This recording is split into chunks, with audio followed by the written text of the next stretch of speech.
নমস্কার বন্ধুরা, আপনারা সবাই কেমন আছেন? আশা করি ভালো আছেন। আমার নতুন আরেকটি ব্লগে আপনাদের স্বাগত। আজকে আমি বানাবো লোটে মাছের ঝুড়ো। চলুন দেখে নেওয়া যাক আমি কিভাবে বানাই লোটে মাছের ঝুড়ো। প্রথমে কড়াতে তেল দিয়ে দিলাম, তার মধ্যে দিয়ে দিলাম গোটা জিরে এবং তার মধ্যে দিয়ে দিলাম আমি পেঁয়াজ, কাঁচা লঙ্কাটা আপনারা গোটাও দিতে পারেন চিড়ে নিয়ে, আমি কুচিয়ে দিয়েছি। এবং তার মধ্যে আমি দিয়ে দিলাম নুন, দিয়ে একটুখানি লাল লাল করে পেঁয়াজগুলো ভেজে নেব।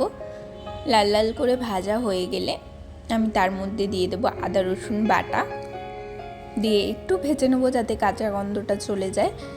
ভাজা মতো হয়ে গেলে আমি তার মধ্যে দিয়ে দেবো হলুদ গুঁড়ো, লঙ্কা গুঁড়ো, জিরে গুঁড়ো, ধনে গুঁড়ো। আপনারা আপনাদের পরিমাণ অনুযায়ী দেবেন। দিয়ে একটুখানি নেড়ে নেব। নেড়ে নেওয়ার পর তার মধ্যে আমি অ্যাড করব হচ্ছে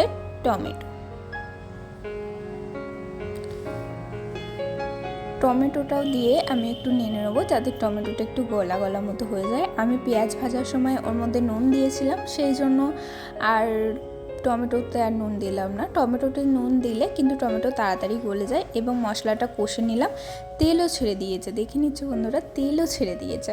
এবং তার মধ্যে আমি দিয়ে দিলাম মাছগুলো। আমি কিন্তু নাড়বো না, এরকমভাবে চাপা দিয়ে দেবো।